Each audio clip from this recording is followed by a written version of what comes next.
about why sex is marriage. Why is sex marriage? Sex is marriage because it is the only union that is unbreakable, that you cannot get away from it. If you fall out of love with your woman, sex will still bind you to her for the rest of your life. If you are absolutely in love with your woman, sex will bind you to her for the rest of your life. Sex takes away any importance of your feelings. Why? Because if you have sex with her and you get her pregnant, she's in your life forever. Coming up, you know the attitude, we ain't give a fuck. Nigga, fuck 12, you know they ain't true to cuz. Shorty dropped out of school, now really he the plug. Niggas don't cash hands, but you can hold the slug. Can't wait to push a nigga face back like a bug. And keep a tray 8, and baby it's a snub. 21 and a savage, hearing 42 Doug. Really in the street, shorty wanna be a thug. He ain't want no pigeon, she ain't want no scrub. Just met and she fucking out the club. Ain't fucking with a rubber, ain't afraid of no bug. But he gon' hear once then, baby that's a dub. Roll verse way, now she wanna kill a cub. Fed up with men, shorty said she had enough. Got her heart broken, now she fucking with a stud. Now a whole generation growing up without love. Real nigga what? Nothing else in life can match the repercussions of sex. It's so permanent. It's so opposed to what the world believes that marriage is what? A marriage license. A marriage license is that you go to the justice of the peace, you sign it, and then next week you sign a what? A divorce agreement. It ends marriage. It's the third dude she posts, she can't keep a man. She wanna give her son the world, but can't give him a dad. Nowadays, these women think they son ain't man. He'll get a woman like his mom soon as he get the chance. Since F and F became the trend, whoever make the most money, that's who wear the pants. Tongue out on top of the car, shaking ass. Anybody with a bag, she gon' let him smash. This the third man, she got her child calling dad. He think it's normal, he don't understand. It's like an episode of Maury Povich. In the future, don't fall victim to a Lori Harvey. Become a man, you gon' see why your pops left. Because your mama was a monster like the Loch Ness. Yeah, now here he is, his mom only son. He the next generation growing up without love. What up? You give me two brothers, you give me one brother who has a marriage license with a woman. Then give me another brother who has a baby with a woman and no marriage license. Which one is more tied to that one? Who can answer the question? You wanna give it a shot? Bring it out. The one that has a baby with the woman. The one that has a baby with the woman. He's the one that is tied to her forever. He's the one that's gonna go to jail when he doesn't pay his child support.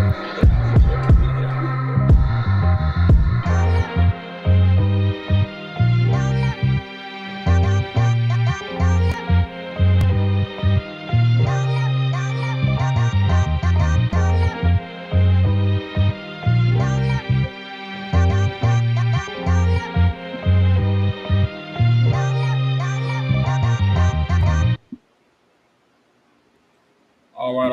Shalom, Israel. You live with the Israelite School of Universal Practical Knowledge, preaching Captain Soccer War, holding down a class live from Memphis, Tennessee. Every Tuesday, Wednesday, and Thursday, we have classes here in Memphis. You brothers and sisters tuning in, if you got family, loved ones, people you care about in the Memphis, Tennessee, and surrounding areas, get them in contact with the Israelite School of Universal Practical Knowledge. Since 1969, we've been teaching so-called blacks, Hispanics, and Native Indians the truth according to the Bible. What is the truth? The truth is that so-called blacks, Hispanics, and Native Indians descend from the greatest people that have ever walked the face of the earth. The Bible identifies us as the lost 12 tribes of the nation of Israel.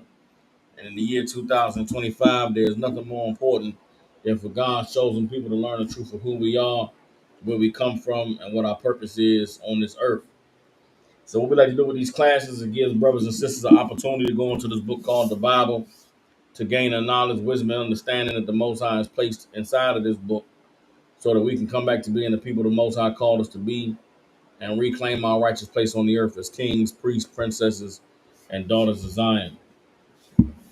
With that being said, I'd like to start the class off with questions. If any brothers or sisters in the room have questions, raise your hand. Any brothers or sisters online have questions, all you have to do is type them in. And if there are no questions, we're going to go ahead and get into tonight's topic, which is Pharaoh's hard heart. All right, the topic of tonight's class is Pharaoh's hard heart.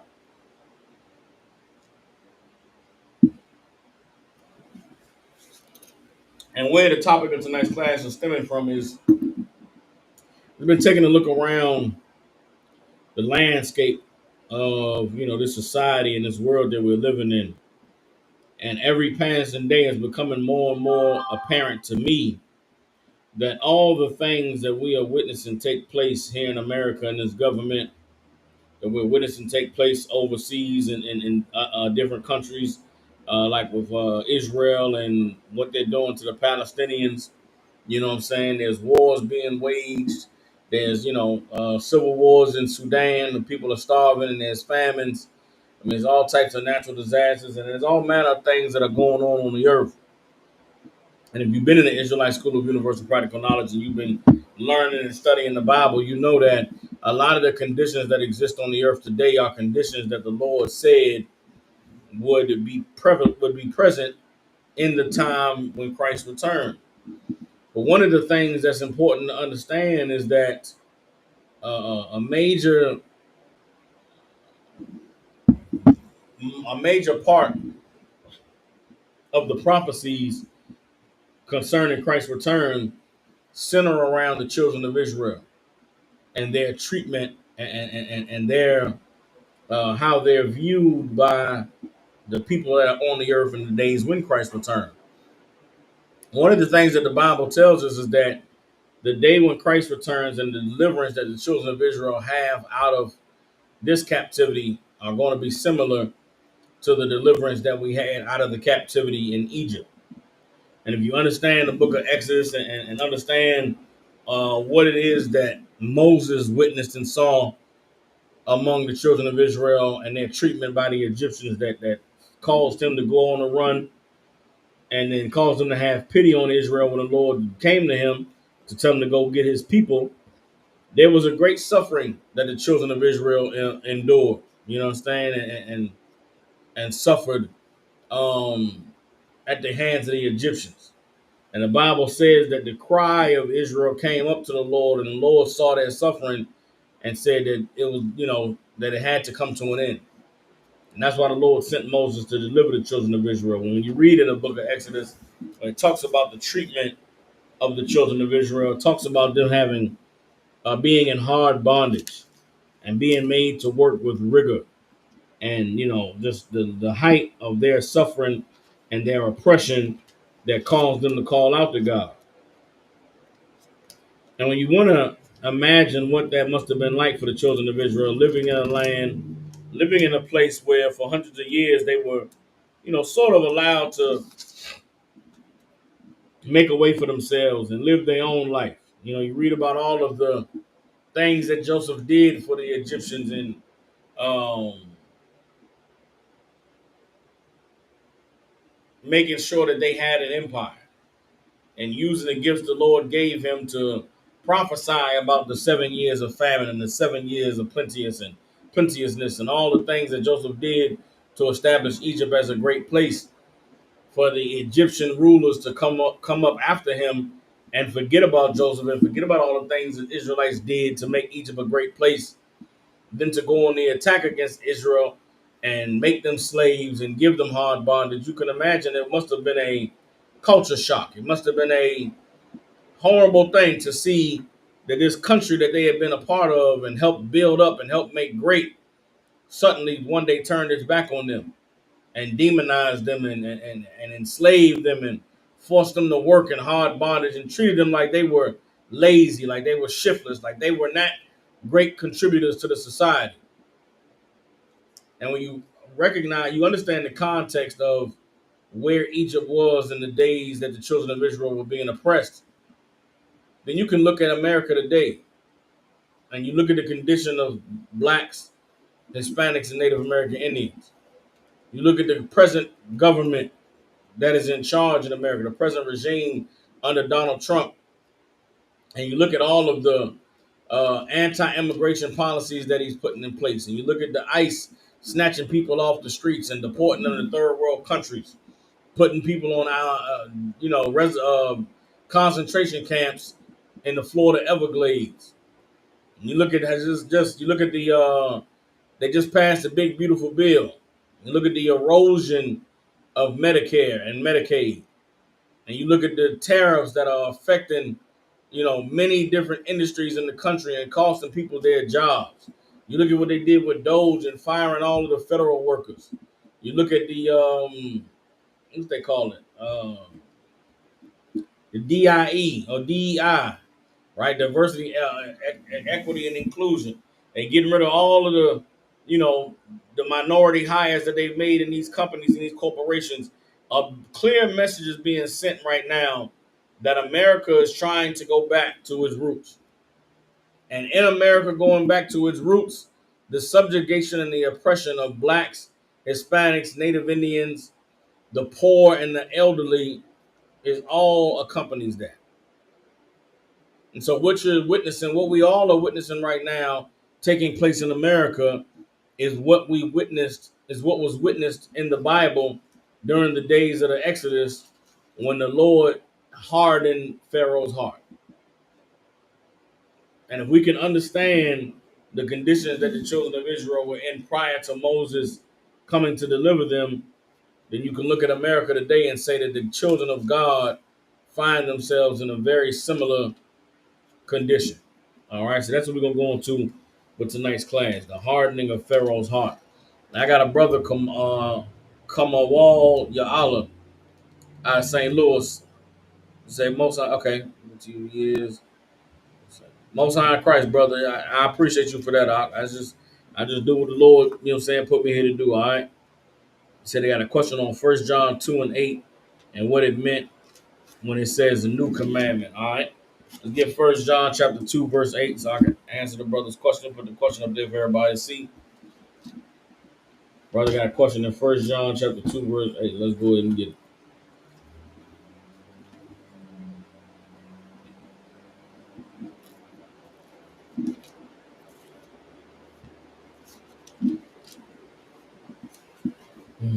All right, 1 John chapter 2, verse 8. It says, again, a new commandment I write unto you, which thing is true in him and in you, because the darkness is past, and the light and the true light now shineth. He that saith he is in the light and hateth his brother is in darkness even until now. He that loveth his brother abideth in the light, and there is none occasion of stumbling in him. But he that hateth his brother is in darkness and walketh in darkness, and knows not whither he goes, because that darkness has blinded his eyes. All right.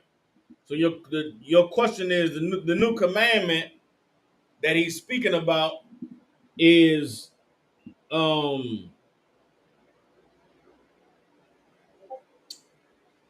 he's the new is not the new commandment is not a new commandment, but he's establishing something. He's establishing a new saying in that if you say you live in the light but you hate your brother, you in darkness. Meaning he's establishing that brotherhood is the standard now in righteousness. In the ISUPK, the one thing that we teach above all is brotherhood. Is what Christ taught. You understand? Is what the gospel is centered on, is focused on. Right? And with that being the case, bear with me 1 second, y'all. With that being the case, brotherhood is paramount. Brotherhood has got to be the most important thing for all of us. Well, for John, brotherhood was absolutely an important thing. Brotherhood was absolutely something that was paramount. And the way that John established that, bear with me, the way that John established that was by saying that this new commandment I say unto you is that a man says he's in the light and hates his brother is still in darkness. You understand? John is establishing that a man that says he loves his brother, it says he lives in the light, meaning he's in the truth, but he hates his brother, that man is a hypocrite. And he cannot be accepted by us. He cannot be able to dwell among us. That somebody needs to be called out and needs to be chastised and dealt with. Everybody understand? Just so you know that it's not a new command. Just so you know that the new commandment is a the word I'm looking for? It's like it's a figure of speech, right? Let's go to stay right here, go one verse up. All right, First John chapter 2, verse 7. All right, read it right here. It says, Brethren, I write no new commandment unto you, but an old commandment which ye had from the beginning. The old commandment is the word which ye have heard from the beginning. Again, a new commandment I write unto you. So what does he just establish?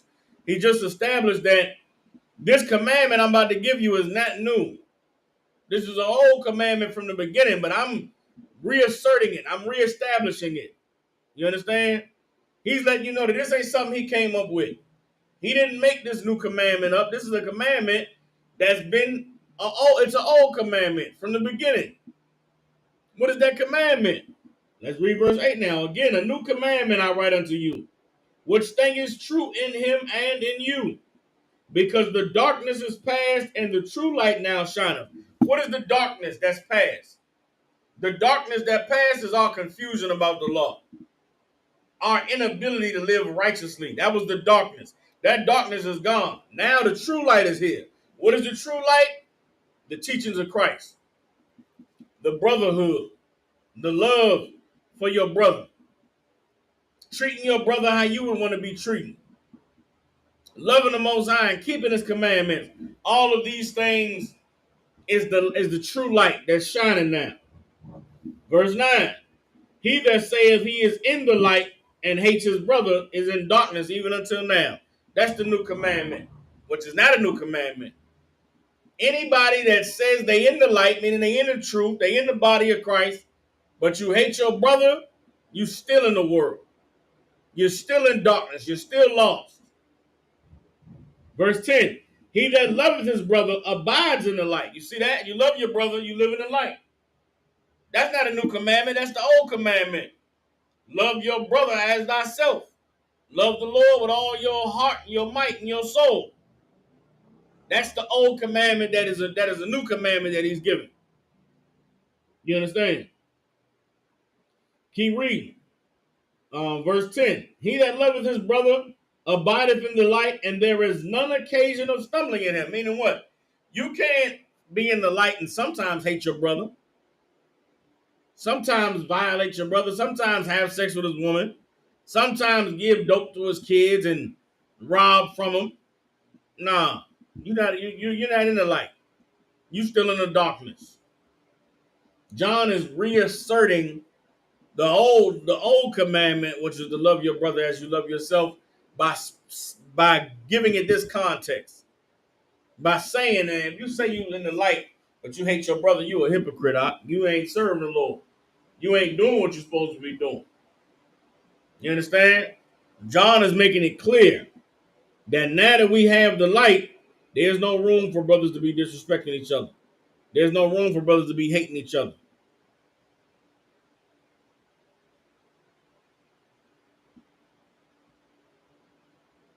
Everybody understand? Let me know if you understand. Come on, Wall. I see you saying come. I just want to make sure we're clear on it, all right? Then the brother said, was that darkness saying the old laws was death, but the fact that Jesus died and was the last sacrifice and gave us grace to get the laws right?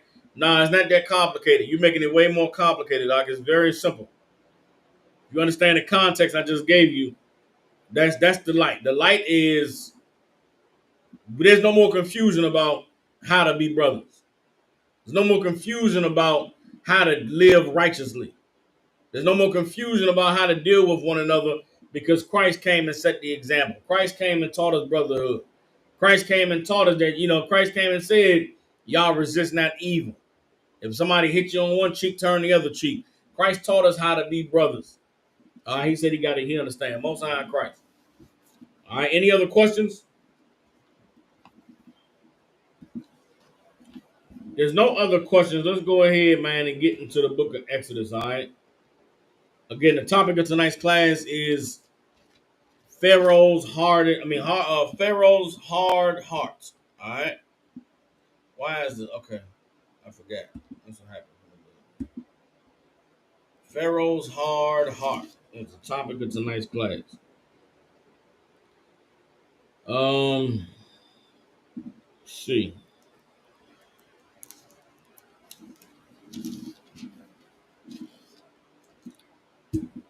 Um,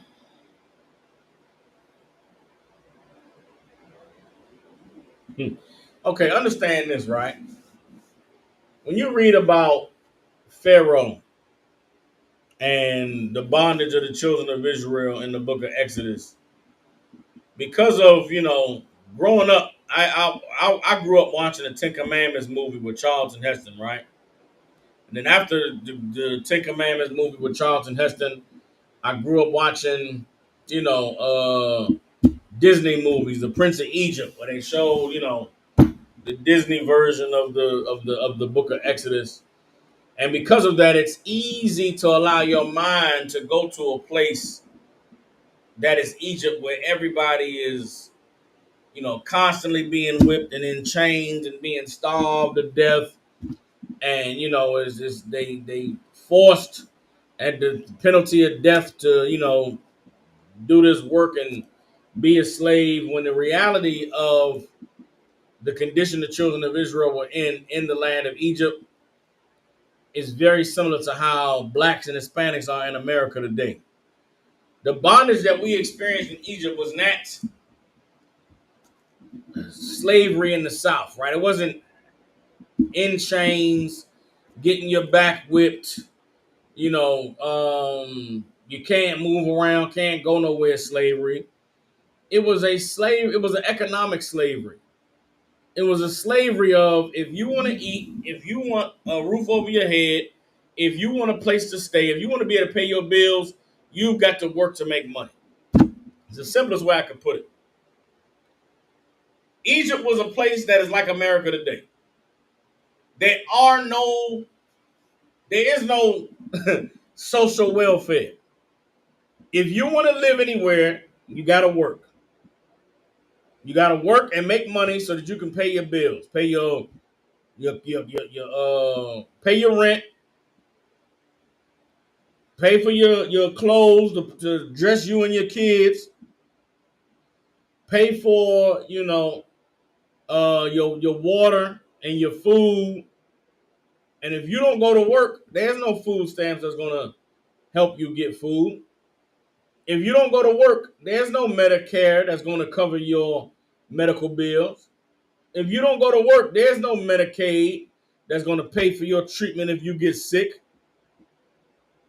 The world that the children of Israel lived in Egypt is very similar to the world that blacks, Hispanics, and Native Indians are living in America today. And who is bringing this hard bondage down on our people today? It's the government. It's the presidency. Now, I'm not going to make this about Donald Trump specifically, because the reality is the American government has been passing laws and policies that have enslaved and enshackled blacks, Hispanics, and Native Indians for many years in this country. What we are experiencing right now is only such a monumental deal because it's also affecting other races of people in this country. But for a long time, the policies of America to abuse the poor and discard the mentally ill, and to have no respect on those who are old and elderly and sick, or those who are young and healthy and in shape. It's been going on for a while. The brother Jeffrey McKenzie say that Wi-Fi is messing up. Am I coming through choppy for anybody? Let me know if the feed is coming through choppy for y'all. I can change over the internet connection. Give me a 2 if it's coming through choppy for y'all.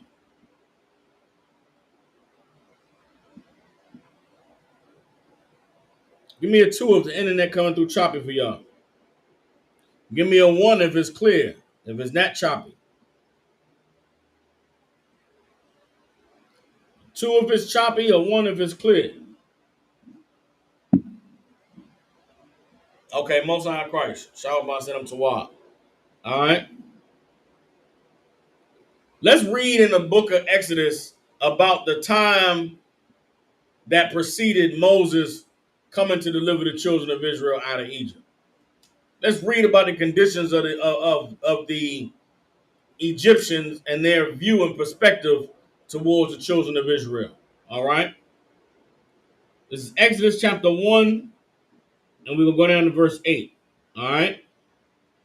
And as we read about these policies and these plans that the Egyptians put in place against the children of Israel, let's revisit some of the plans and policies that America has instituted against blacks, Hispanics, and Native Indians. And we'll see if they line up, all right? It's Exodus chapter 1, verse 8. Said, now there arose up a new king over Egypt, which knew not Joseph. And he said unto his people, behold, the people of the children of Israel are more and mightier than we.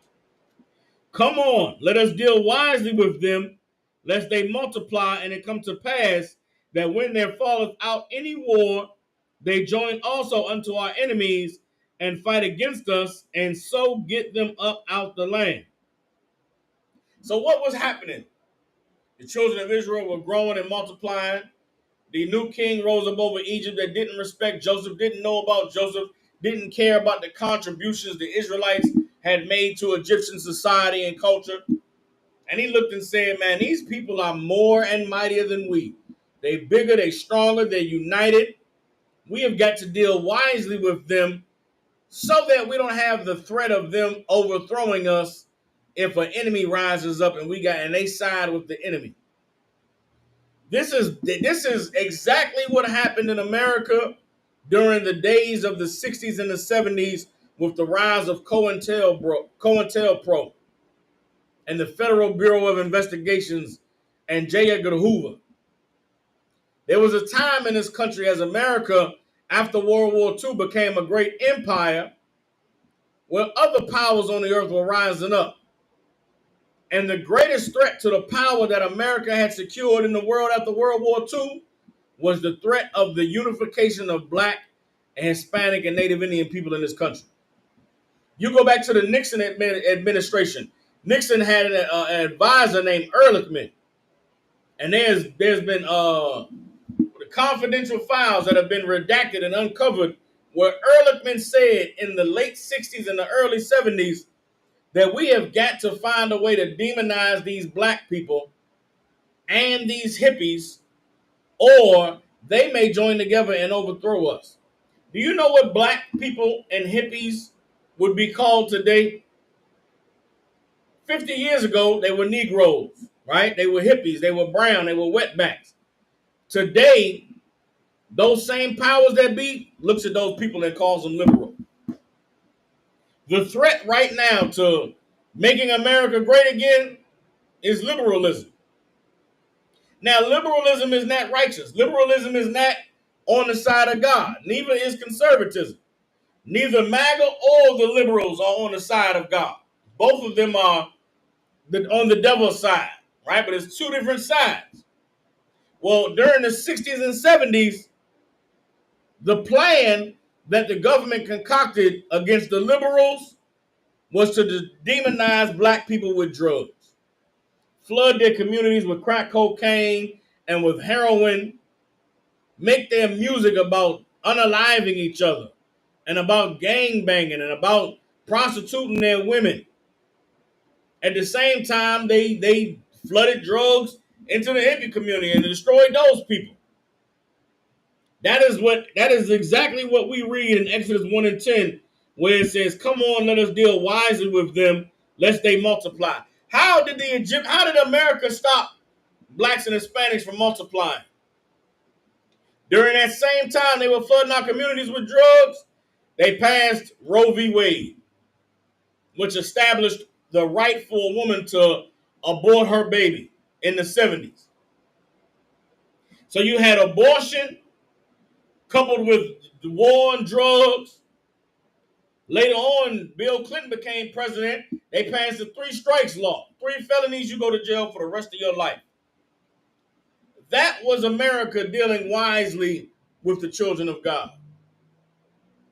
And in dealing wisely with the children of God, They sought to cut us off. They sought to stop us from multiplying. They sought a way to stop, to de-unify us, right? To break up the unity we had as black and brown people and to find a way to keep us fighting with one another. What happened to the children of Israel in Egypt is happening to the children of Israel in America. Keep reading, Exodus 1 and 11.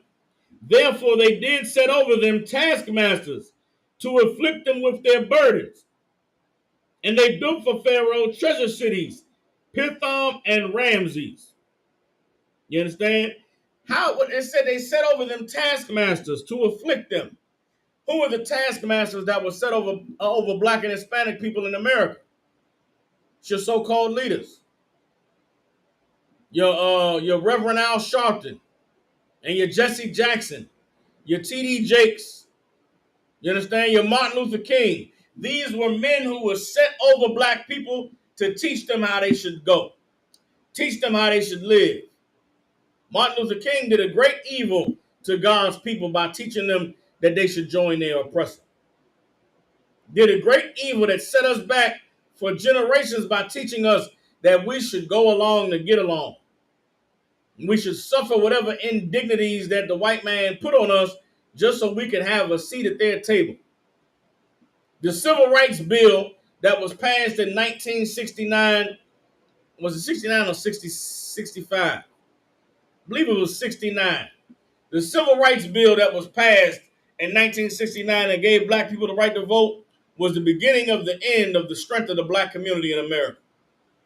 What happened with the passing of the Civil Rights Bill is that rich, educated, uppity Negroes was able to leave the ghetto and leave behind the undesirables of their people so that they could go join themselves to their oppressors. So that they could go join, rub elbows with their oppressor, send their kids to the colleges of the oppressor, and live in the oppressor's neighborhood and try to blend themselves in to be good Americans. Those people who'd abandoned the ghetto during the days after desegregation, they were the taskmasters that were put over us. Some of them are still existing today. You go turn on the news and look at who is the spokesperson for black people. Who's the one speaking for black and Hispanic affairs on the news and on the TV? They are the taskmasters that were set over us to afflict us. You think about Roe v. Wade and the abortion clinic, and think of all of the politicians and all of the religious leaders of the black community that told black women it was okay for them to abort their babies. You think about the dysfunctionality of the black family, right? The breakdown of the black family. You go look at the feminist movement. You think about pastors like T.D. Jakes that taught a woman, "Thou art loose." You think about, these pastors that taught women that you could do bad all by yourself. Then think of the music and the entertainment, all of the evils of our community that was been broadcasted and popularized through music and through media. We don't control any of those things. We aren't the ones in charge of the record labels that's dictating what get played on the radio. The oppressor is the one that's in charge of that. All of the culture, the cultural ills that have plagued the black, Hispanic, and Native Indian community, all of it was our oppressor dealing wisely with us and putting people in positions over our community to ensure our destruction, to ensure that we operated in a dysfunctional fashion. The same conditions that existed in the days of Egypt for the children of Israel are the conditions that we have been living in America the entire time our oppressor has been here. And with this current regime in office, they are full-fledged and full force pushing all the buttons that they can to go back to the time when we were held in check under their foot. Let's keep reading Exodus chapter 1. Exodus 1 and 12. But the more they afflicted them, the more they multiplied and grew. And they were grieved because of the children of Israel. That's America today. All of the diabolical schemes and plans and plots that they have poured out against us. Guess what? We just keep multiplying. They keep trying to find ways to unalive us, throw us in prisons. Guess what? We keep multiplying. What's happening right now in this country with the war on immigration is nothing more than the dwindling.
What about now? Can y'all hear me now? Damn. The white man is the devil, the Bible speaks of. Hold up. Can y'all hear me now?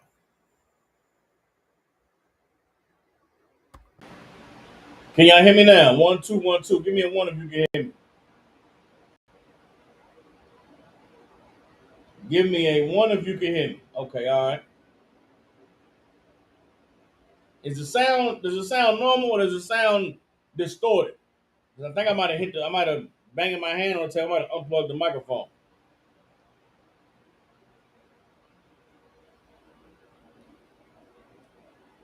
Yeah. All right, what about now? Can y'all hear me? Can y'all see me? I know y'all can see me. Hold up. Where is that damn? Okay, all right. You can hear me.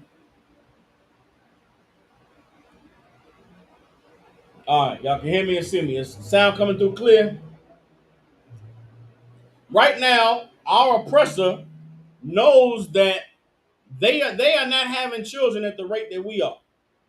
Just go Google Caucasian birth rates in America, and you're gonna see that over the last 50 years, white people have not been multiplying like we are.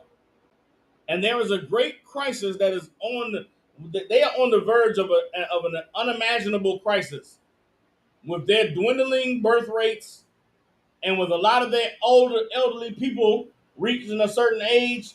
The stress that they see coming onto the system is something that they are trying to avoid. Our oppressor knows that we are outbreeding them, we are outworking them, we are outskilling them. And if they don't do something drastic, they know that they are going to lose their hold on this country. And that is why billions of dollars are being poured into ICE so that they can try and reverse the demographic trends in this country. And I've been saying it for some time now. There is a great evil that is coming the way of blacks, Hispanics, and Native Indians that we have not seen before when it comes to deportation and trying to, put us in prisons. There is a scheme and a great scheme and a great plot that is unfolding right before our eyes. And because of the lies of religion, because of the taskmasters and the sellouts that they put over us, there's no one that's going to sound the alarm for our people except for the Israelite School of UPK under Commanding General Yohanan. We are the only voice of the prophets of God in the earth today.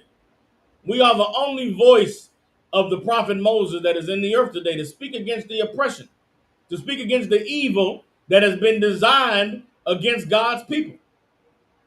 And the last thing that the earth wants is for everybody to find out the true identity of God's chosen people. It's the reason why they fight and argue with us all day that black people are not Israelites. Because God forbid they find out that the children of God are the people who they have hated and plotted to destroy the most. But we are living in the days where the Lord is revealing all things. And as well as the children of Israel's identity being revealed, the Lord is revealing who the devil is. He is revealing who Pharaoh is in the earth today. And it is the oppressor that rules over us here in this land called America. Let's keep reading in Exodus chapter 1. Exodus 1 and 13. And the Egyptians made the children of Israel to serve with rigor, and they made their lives bitter with hard bondage, in mortar and in brick, and in all manner of service in the field. All their service wherein they made them serve was with rigor. Everybody understands. Now I need y'all to understand something, right? What Donald Trump is doing with the tariffs right now, every major economic commentator that you can find on the internet, whether they're overseas, whether they're here in America, every economic commentator is saying what Donald Trump is doing with tariffs is only affecting America. It's only making it harder on the American people. The prices that's rising, the jobs that are being lost. You understand the unsustainability of the economic times. The people in America are the ones who are suffering the most from Donald Trump's tariffs. And if that's the case, why would he do tariffs? They just passed a big, beautiful bill, which gives all types of tax breaks for the rich, but puts more strain on the poor. Took millions of people off of Medicare, millions of people off of Medicaid. Why would a U.S. president do this to American people? Because the U.S. president wants the times to be harder on the majority of Americans. Now, understand this. If the threat right now in America is that black and Hispanics are going to outnumber white people, then passing something like the Big Beautiful Bill hurts who the most? It doesn't hurt those white people. It's designed to hurt black, Hispanic, and Native Indians. They talk on the news. I watched a town hall with Republicans yesterday, and the Republican senator is saying Medicaid is okay. It's the people who can work that need to go work that we're stripping their Medicaid. Now, who determines whether or not you can or cannot work?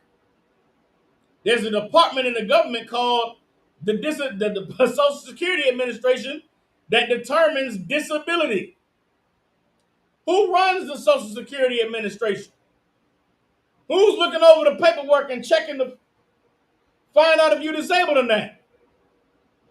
You know what it's not? It's not a black person. Pretty soon the government is going to be no black people. And the black people that are there are going to want their job so bad, they'll do whatever the hell they're told. And what they're going to do is they are going to fine tooth comb determine who gets Medicaid and who doesn't based off of what race you are, based off of who you voted for. And regardless of your condition and your circumstances, if you black or Hispanic, you got to go to work. You got to get you a job. Well, with all the tariffs that Donald Trump is passing, they're shutting down automobile factories. They're halting the progress of construction. Right now, the number of what's that thing called the number of repossessions of vehicles is at heights that they haven't seen since 2008 when the bubble burst. How does an economic recession help anybody? What it does is it makes people more desperate. It makes people more poor. And when you have poor and desperate black and Hispanic people on the streets because they ain't got no job, because they can't work, and then you have ICE agents being paid hundreds of thousands of dollars to go round people up, what perfect storm do you not see brewing? Donald Trump is crashing the economy on purpose. Why? To make your life harder. To make it more of a struggle for you to pay your bills. All of the high-paying automotive jobs are going away. Think of the industries that pay good money. Those jobs are going away. AI is replacing all of your college degree jobs. The government they just fired 300,000 black women out of the government. Where are you going to go and get a job that's not going to cause you to do back-breaking work? Where are you going to go get a job where you're not, throwing packages for Amazon or shipping things for UPS? You going to go to the docks and work? Yeah, you can go to the docks and get some work. You going to go be a plumber or electrician? Okay, you can do that, but what construction jobs you going to have? They're getting rid of Medicaid and Medicare, so guess what? Being a nurse, who you going to take care of? Ain't nobody got no Medicare. Ain't nobody got no Medicaid. What's happening in this country is being done on purpose. It is by design.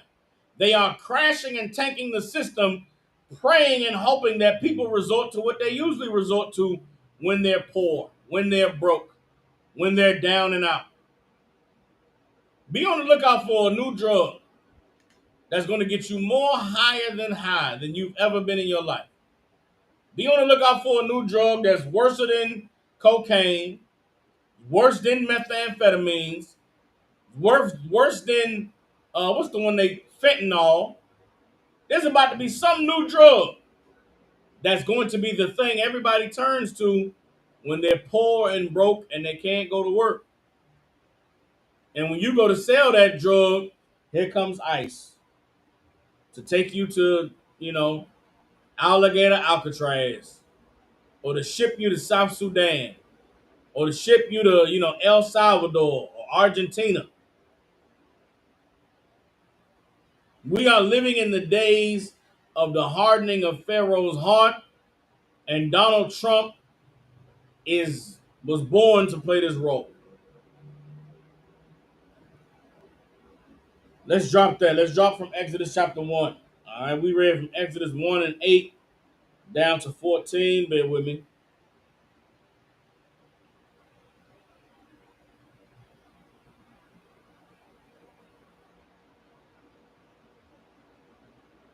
Bear with me. We read from Exodus chapter 1. Yeah. Verse 8 down to verse 12.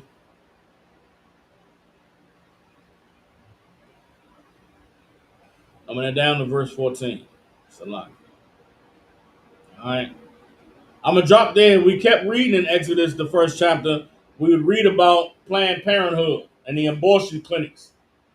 That was the dealing wisely with the children of Israel that the powers that be in Egypt came up with. You understand? They devised a plan to cause us to no longer be able to multiply and have children. But it's backfired. It's attacked them. Let me get see something.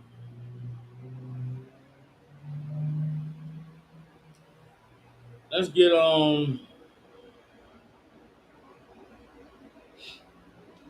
bear with me, hold on.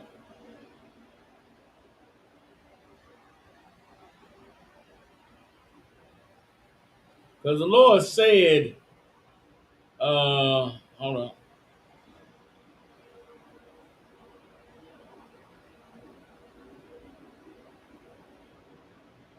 Here we go. Hold on.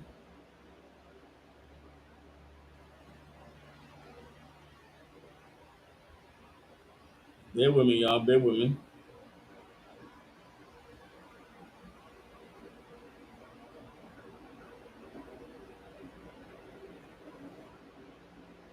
All right, bear with me.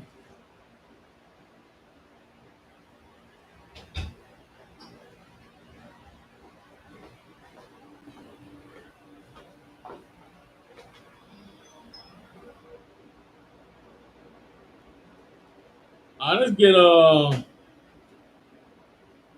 Psalms chapter 9, verse 16.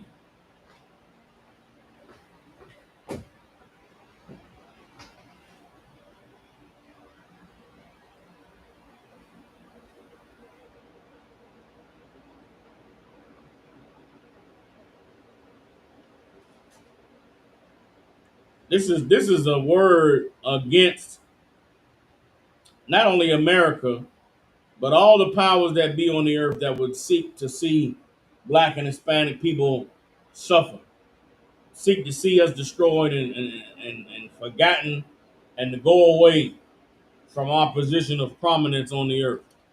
You understand? And this is what was in the heart.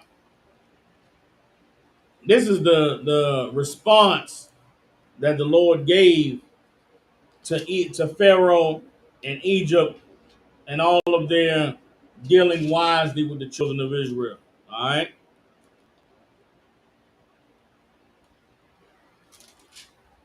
Get Psalms chapter 9, start at verse 15.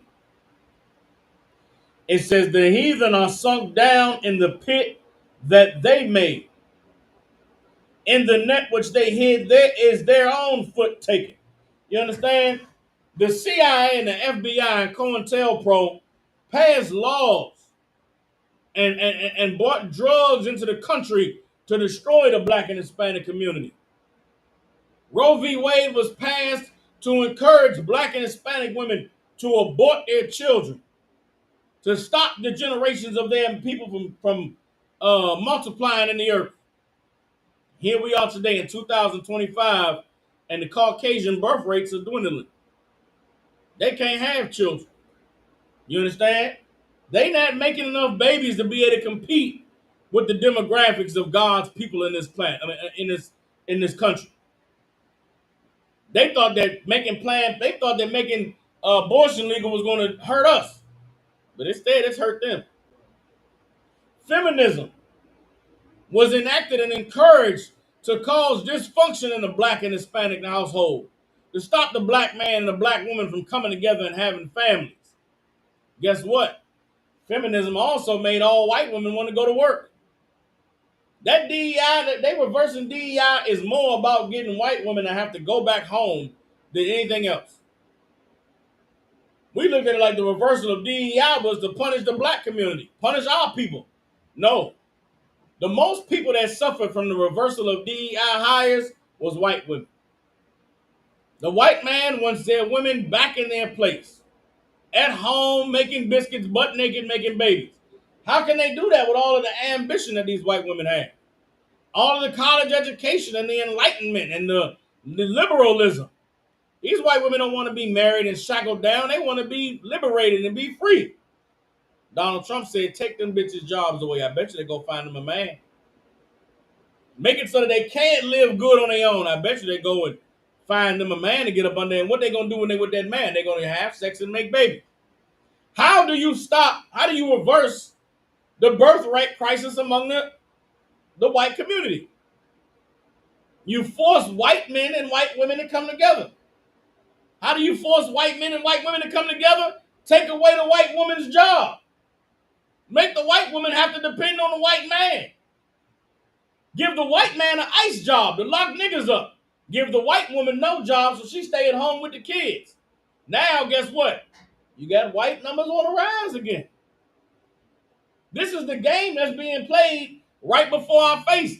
Donald Trump is crashing the economy, right? Getting rid of all types of jobs. Auto industry jobs going away. I was working at FedEx before I got hurt. They was cutting hours out there, taking jobs away.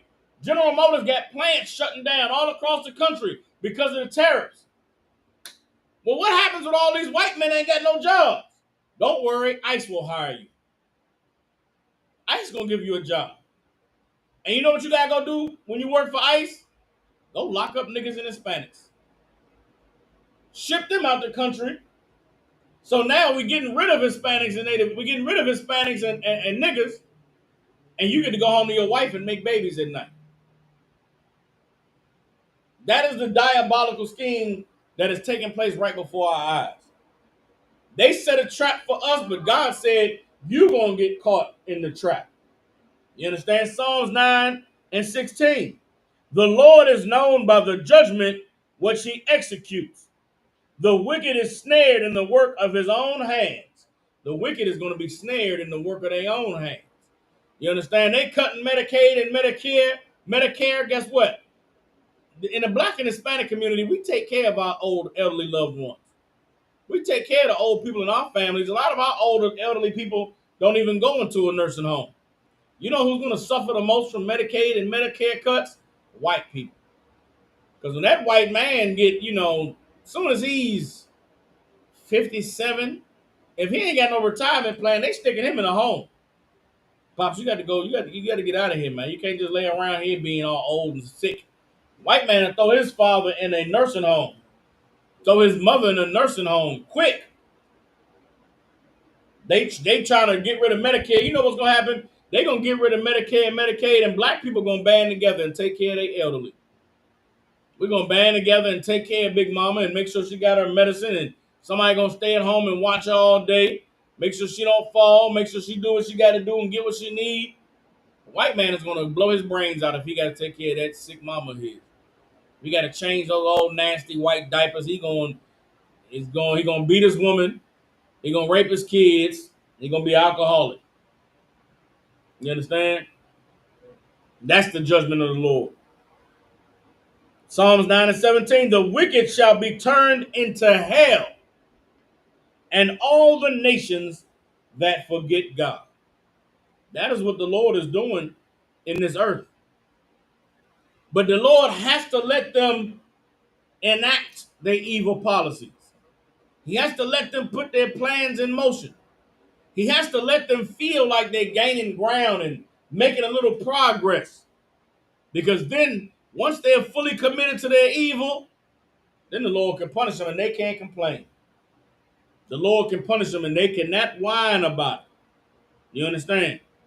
But all these things that this government is doing today, the target is on the backs of blacks, Hispanics, and Native American Indians.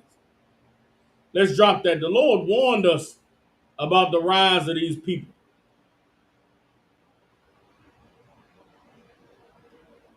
Let's get Deuteronomy chapter 28, verse 49.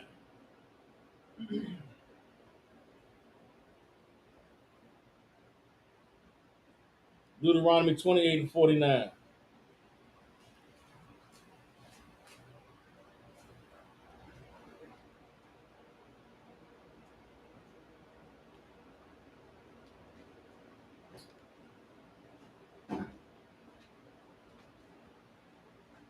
And it's crazy that we live in a time. Now, a lot of this I'm teaching tonight is from what my wife has been hearing on TikTok.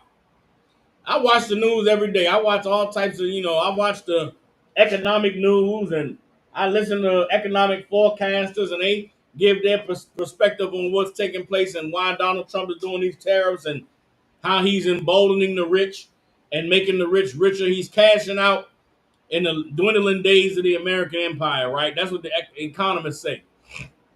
My wife is telling me that on TikTok, they got all kind of conspiracies about he's stripping Medicaid because they want to kill off all the old people. You understand? Getting rid of a woman. You a woman that got two kids and you got a job that ain't paying you enough. Medicaid help you take care of your kids. They getting rid of that coverage for that woman because they want them kids to die. They want the old people to die, the sick kids to die. They don't want government health care.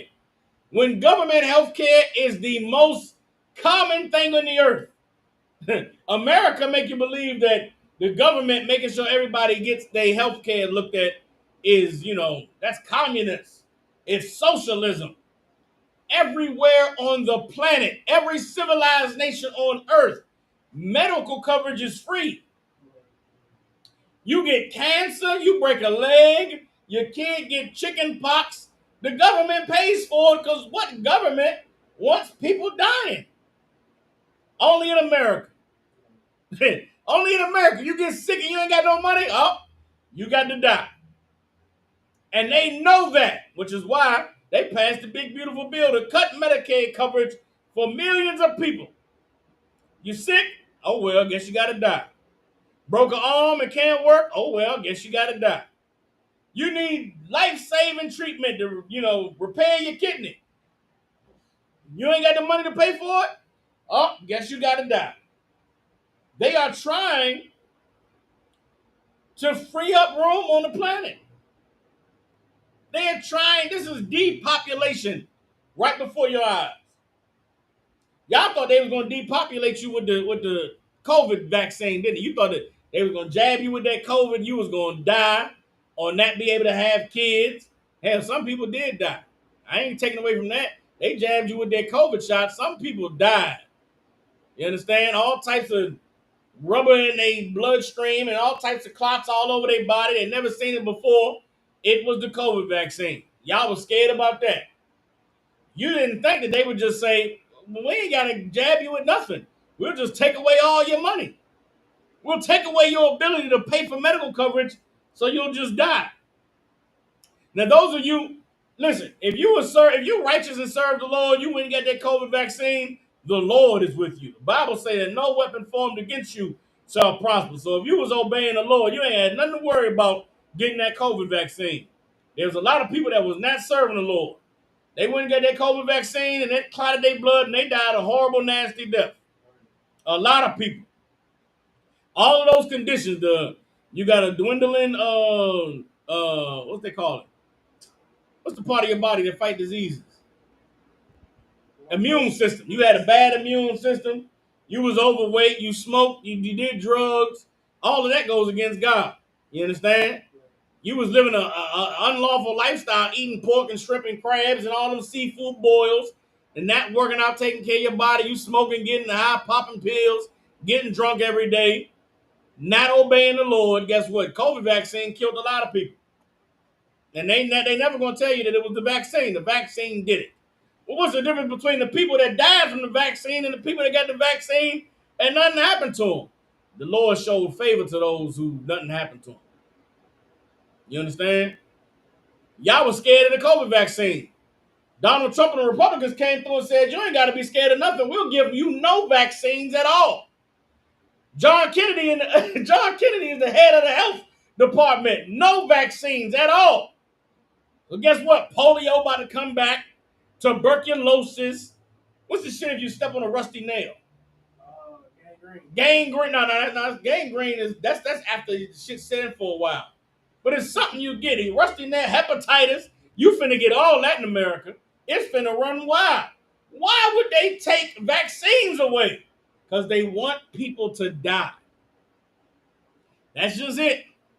How do you make America great again? You got to go back to the days where everybody died from syphilis and typhoid and malnutrition diseases.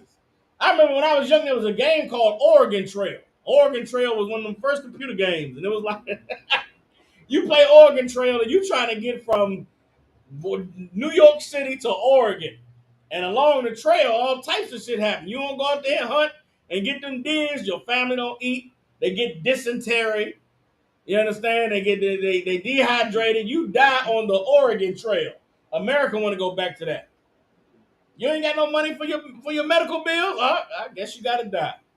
Oh, Big Mama, you can't pay for her heart medicine? I guess you got to have a heart attack. They are creating the conditions for America. It's not even funny. I'm laughing, but some things you laugh to keep from crying. We live in a diabolically evil time on the earth. And the people who are doing the diabolically evil things, they just smile and act like it ain't nothing. I watch every day Donald Trump for just any empathy or any kind of remorse, or does he have a conscience? He does not. You want to know why? You you want to know why every time there's a mass shooting, right? You want to know why they'll never accept or even have a conversation about mental health checks being related to firearm owners in America? It would make sense that you would want somebody to go to buy a gun, get a mental health evaluation, right? Find out if they a little, crazy or have any, something wrong with them inside. You want to know why they will never do that? Because no white person would pass a mental health evaluation. It's 2025. If you needed to pass a mental health evaluation to get a gun, no white people, men, women at all, could pass a mental health evaluation. Because inside of all of them, there's a murderer, a killer. There is an insane person lurking under the surface. Think about it. All of the mass shooting suspects in the past 10 years, before they shot and killed everybody thought they were normal. How could you think that this insane person was normal? Because he's white. What is normal for a white person? They all insane. They all are murderers. They all have something that sets them off. They can't pass a mental health evaluation. They can't pass a background check. They're out of their goddamn minds. So when people get shot and die, they just say, oh, need more guns. Maybe if the people that got killed had guns, they could have protected themselves. But God forbid there's any safety checks in place for you to go buy a gun. Right. If they made mental health evaluations a stipulation for owning a gun, nothing but niggas and Hispanics would be buying guns. Could no white man buy a gun at all? You know how many delusions of grandeur white people have? How distrustful they are of their government? How paranoid they are about everything? They couldn't pass no background check, couldn't pass no mental health evaluation. You understand? Salaki's sister Showerbar made a point talking about John F. Kennedy and him being in charge of the health department, taking away all the vaccines. He also got rid of the system in place for warnings of outbreaks or food recalls that could cause illnesses. Let's say a company, and there's another E. coli outbreak. America ain't going to be able to warn you about it. They done fired everybody in the health department. Right now, this country is ripe for all plagues of biblical proportions. And Donald Trump and his government has made it so. They've set the stage for God, for the death angel, to come through and wipe this place clean. And it is going to happen. And they are going to get caught up because they designed it to destroy us. They designed it to destroy us, but God is going to cause it to fall on their head. And I pray we see the day that it happens.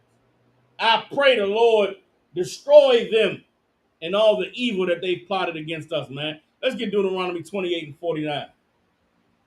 This is the Lord warned us about the second coming of Pharaoh. The Lord warned us about the second coming of the empire of Egypt. The Lord warned us that a time was going to come where there was going to be a people so cruel and so evil in charge that you couldn't even imagine it. See what the Bible says. Deuteronomy 28, what did I say? 28 and 49. It says, the Lord shall bring a nation against thee from far, from the end of the earth, as swift as the eagle flies, a nation whose tongue thou shalt not understand. That was the white man when they first came here.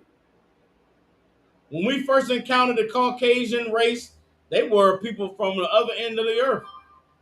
They were people whose tongue we could not understand, and they moved across this country swift like the eagle flies. Everybody understands. What's the symbol of America? In case you think I'm making it up, in case you think I'm bending scriptures to say what I wanted to say, God said a nation that was going to destroy his people would be as swift as the eagle flies. What nation on the earth today is known by the symbol of an eagle? It's all Caucasian nations. The ancient Roman Empire, the Third Reich under Hitler, the eagle. The British Empire, the eagle. America today, the eagle. God is describing white rulership on the earth. He said they were a nation of a fierce countenance. Salaki, verse 50. A nation of fierce countenance, which shall not regard the person of the old, nor show favor to the young. That's what's happening right now. How could you cancel Medicare knowing all the old people that's going to die? Here's another thing my wife told me TikTok is saying. They want to kill off all the old people because they're putting too much of a strain on the Social Security. If they gave free health care and they let Social Security remain in place, these old people are going to bankrupt the country. How do we get rid of the old Social Security problem? I'll just let all them old niggas die. Take away Medicaid. Let all the old niggas that's supposed to die. Then maybe we can be all right. We can make America great again. Why keep these old niggas alive anyway? They ain't got nothing to live for. Now listen, imagine this. Imagine you old. You somebody that's old and you've been living off Medicare for the past 10 years, right? You retired and living off Medicare. And they just decide You not fit for Medicare coverage no more. You could work. Bro, I'm 72. I don't care that my doctor say I'm in good health. I'm 70 fucking two, excuse my language. I've been retired, for 7 years now. I got used to that Medicare coverage. I've been getting $700 a month to help me pay for my medicines and pay for my health care. And hell, that 700 go to help pay for groceries and shit. You take that 700 away, now what? You want me to go back to a job? Who hiring a 72-year-old nigga to do anything right now? You gonna hire a 72-year-old nigga to throw boxes at FedEx?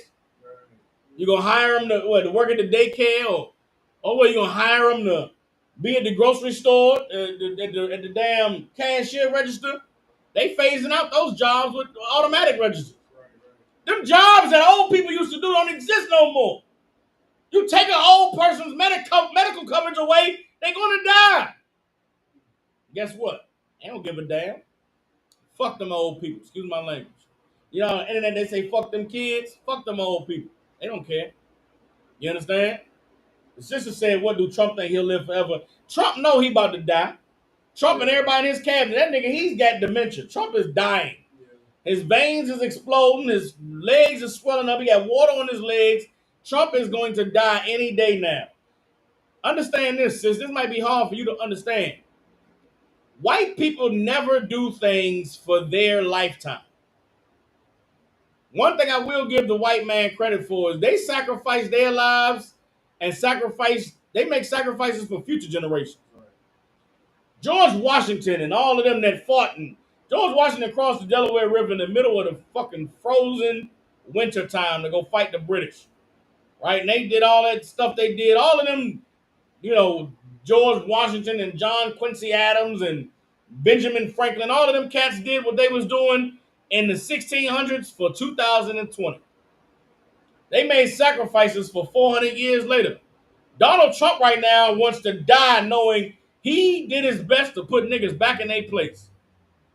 Donald Trump know his days is numbered, but before he goes, he gonna let white people know, love me, cherish me. Please sing about me. Donald Trump want to be remembered.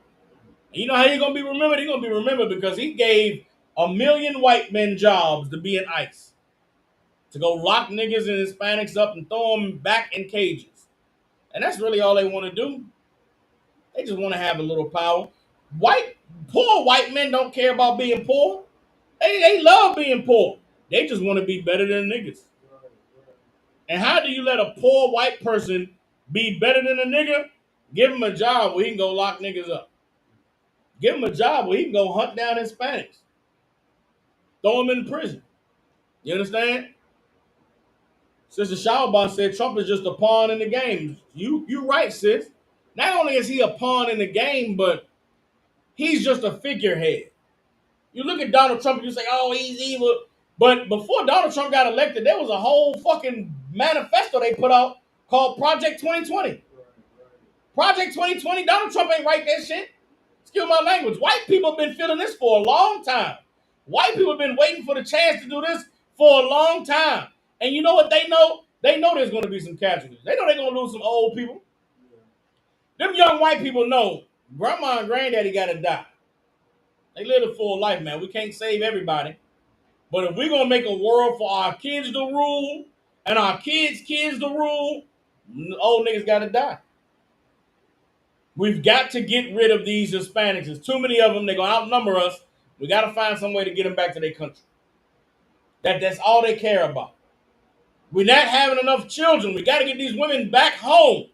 White men aren't romantic. They're not sweet talkers. They're not going to go out there and get women and make babies. They are barbarians. You want to know how they get their women back? Let's take away all those bitches' jobs so they can't pay for their own meals anymore. That's how we get them back. White man is a monster. He's a diabolical fiend. White people are, the birth rates among Caucasians in America are dwindling. How do we get it back? How do we get our numbers back? Let's get all the women who we empowered with feminism and educated in college and made so liberal and world-loving, and let's get them back in the kitchen. Get them back home miserable with us while we get drunk and have sex with each other. make our women stay home and have to take care of the kids. This is the solution that they've come up with. You understand? The Lord prophesied and warned us that these people that he was going to send to punish us would not show favor to the old or to the young. You understand?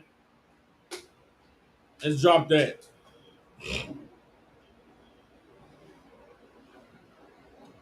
Let's get Joel chapter 3, verse 3.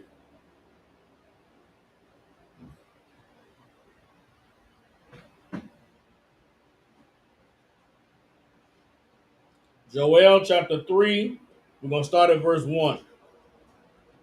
This is the Lord's word to America, to the powers that be on this earth. And all the things that you see taking place around the earth, you have to know that God is visiting the earth.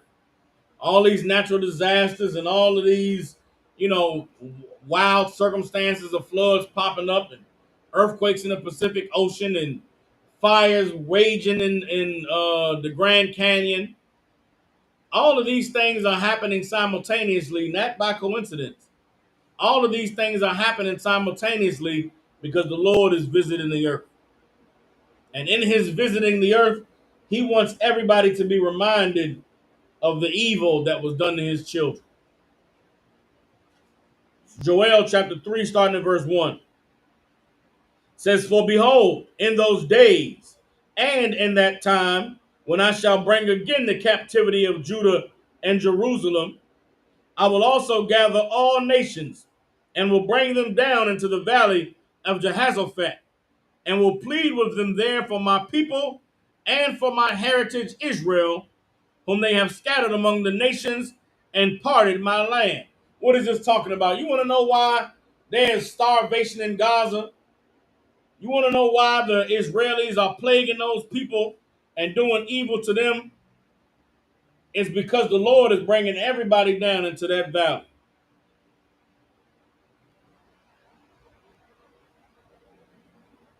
The Lord is bringing everybody down into that valley.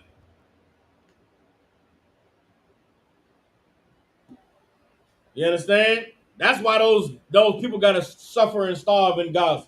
That humanitarian crisis got to be so bad in Gaza that the UN sends in troops. And the UN has got to send in troops knowing that they're going to cross America and Israel to do it. And the second the Israelis fire off a weapon and kill an African United Nations member or kill a German United Nations member, guess what? Now it's going to be full out war.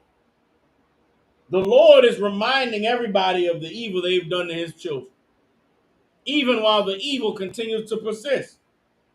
And the Lord is making it so he's creating the conditions and the circumstances for everybody to be down there in that Middle East, for everybody to be down there where they going to war.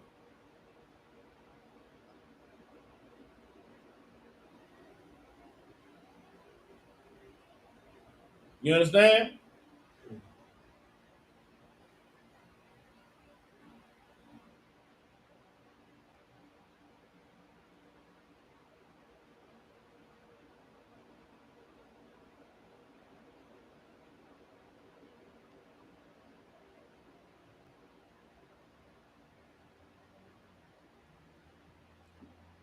Joel chapter 3, verse 3.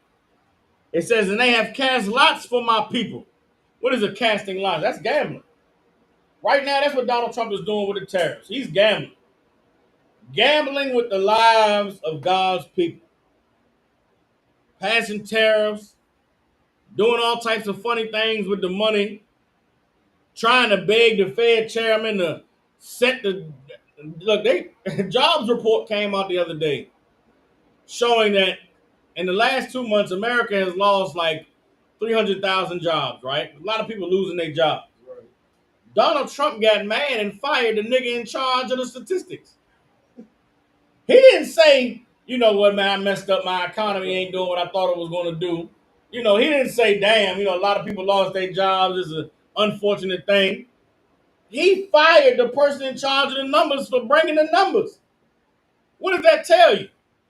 That tells you the next nigga to get hired to do them numbers is going to give Donald Trump whatever numbers he wants. Right. How diabolical is that? People are seeing this shit happen. I'm not making this up. The jobs report came out. The numbers had a correction for the month of for the month of June and for the month of May, meaning the May and the June numbers came out, right? Right. And so they compiling the July numbers. They look back and say, "Oh, we made a mistake in June. We made a mistake in May." They corrected the mistake, and the corrections of the mistakes shows that 300,000 jobs been lost since May. Right. Donald Trump said, "Bitch," and fired the nigga who was in charge of the numbers. How dare you embarrass me with these numbers, man? You got me fucked. I'm the president. You embarrassing me out here. Damn, what about the actual people who lost their jobs? Right. No respect, no care for the people who lost their jobs. He fired the nigga who's in charge of the report. So everybody is saying, the world is watching this. The world is saying, well, damn, if he just fired the guy in charge of the numbers, we can't trust no more numbers. Donald Trump don't care because he's trying to take the economy. He wants to lie. They want to lie to you. He mad. He can't lie. Fired the person that was in charge of telling the truth. Why are you around here telling these people the truth? I'm Donald Trump. We're the Republican Party, and this is making America great again. We're supposed to lie to these people. Tell them what we want them to know. That's insane. That's America. That's your oppressor. You understand? They are gambling with people's lives. Donald Trump tariffs is some shit he made up. He's supposed to have to go to Congress to get tariffs passed. Right. Donald Trump said it was a national emergency because fentanyl was coming in from Canada and Mexico. So he put tariffs against Canada and Mexico. They in the courts right now. The courts are saying there is no emergency situation. The president can't just make up an emergency and make his own tariffs. He got to go to Congress to get tariffs passed. Donald Trump is winging it. He's literally gambling, just doing whatever. The other day, Canada came out. Canada came out in support of the UN recognizing Palestine as its own country. Right? Right now, over there in the Middle East, you got Israel. There's just a nation called Israel. But in that country, there's Palestinian people and there's Israelis. The Palestinians been fighting for representation. They just want to be recognized as a people, right? The Israelis don't give a damn. That's why they bombing them in Gaza, killing them, right? Canada now, they've been bombing them and killing them, and they're not letting no aid come in. So there's other countries that want to feed these Gazans, right? Feed these Palestinians. Don't let them starve to death. You done bombed their whole world. At least give them water, give them food. Let's give them some medical coverage. The Israelis is blocking the border like, no, y'all not coming in with no food. Y'all not coming in with no water. There's a show that come on called Last Week Tonight with this cat named Jon Stewart on HBO. He outlined how there used to be an organization that was in charge of humanitarian crisis, right? Like the UN Security Council. Before Israel started bombing Gaza this latest time, they got rid of that organization and started a new organization called the United Health Fund or some organization that is run by America and Israel. So now when there's a humanitarian crisis, the UN don't come no more. This new organization comes that's run by America and by Israel. So by the Gaza Strip getting blown up and them people needing aid, the people that's in charge of giving them the aid is the same ones bombing them. So they got food centers where you're supposed to show up to get food. They open the line up for 8 minutes. Thousands of people are lined up to get aid. They'll open the doors for 8 minutes, pass out some bags of rice and canned vegetables, and after 8 minutes, close the doors and be like, yeah, y'all gotta wait. So the news been coming out that these people are not getting the help they need to get. They're getting starved to death and they're getting abused. And what you gonna do? What can you do? Their cruelty and their wickedness is being exposed to the earth. The Lord is letting it be seen by everybody that this is the devil that the Bible speaks of.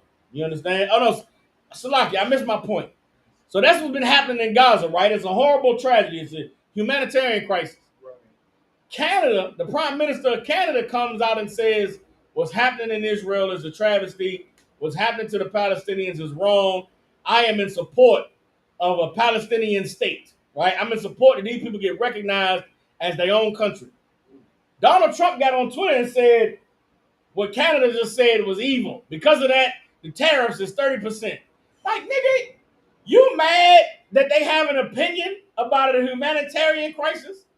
You just raised the tariffs to 30% just because the nigga said what he said?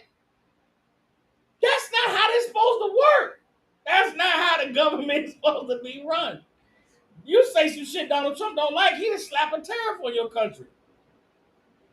And tariffs on your country mean you can't sell the shit you normally selling because it costs more for us to buy it. So everybody's suffering. The people that's selling can't sell their shit because the price has gone up. The people that used to buy it can't buy it because the shit costs too much. Donald Trump don't give a damn.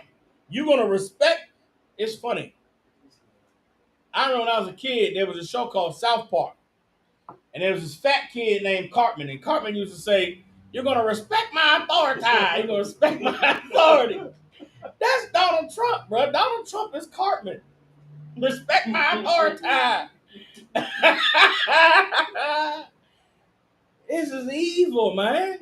This is this dastardly. And the Lord, He sees it and He's taking account. And these folks are going to be destroyed for their evil, man. You understand? This is crazy. Let me finish reading Joel 3 and 3. Joel 3 and 3 says, "And they have cast lots for my people, and have given a boy for a harlot, and sold a girl for wine that they may drink." What is that talking about? That is talking about the whoredom of daughters and the homosexuality, the molestation of children. That is talking about pedophilia. And guess what? What is Donald Trump being ostracized in the media for today? The Epstein file. Donald Trump was best friends with a man that trafficked in selling children, trafficked in selling little girls' vaginas, bringing little girls to an island, little boys to an island, so that rich, powerful people could have sex with them. The Lord is describing the powers that be in this place. They have sold a boy for a harlot and sold a girl for wine that they could drink, devouring the children. You understand? All the pedophilia, all of the homosexuality, the molestation, the Lord is revealing it all to the earth. And everybody is clear for everybody to see what's going on. But nobody's going to stand up to stop it.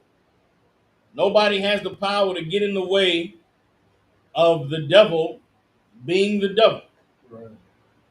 Which is why we have to put our faith and our trust in the Lord. It's why we have to call on the Most High to hear our voice and to intercede the same way He did in Egypt.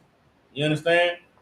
The Bible tells us that the deliverance that the children of God have from America is going to be greater than the deliverance that we had from Egypt. And how could that be unless the conditions that we have here in America are worse than the conditions that we had in Egypt? You understand?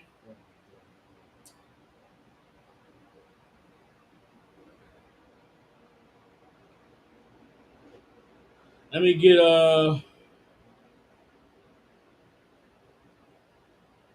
on.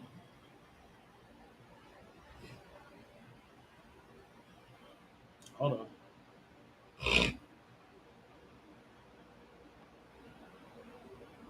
Let's get Jeremiah chapter 23, verse 7. Jeremiah 23 and 7. The Lord's deliverance is coming for His people. And now is the time that the earth has to learn the identity of God's people. and that it is so-called blacks, Hispanics, and Native Indians, and we are scattered into the four corners of the earth. We are living and hidden amongst all the peoples that are on this earth, and we are the ones that are disenfranchised. We are the ones that are enslaved and in bondage. We are the ones that are beaten and bruised and broken. We are the ones that lie at the bottom of your societies. And the day is going to come when our King returns that the identity of those children of God are revealed, and everybody is going to have to bow a knee and bend their head and recognize that the people that they abused and misused and mistreated were indeed the children of God. Jeremiah chapter 23 and verse 7. Bear with me.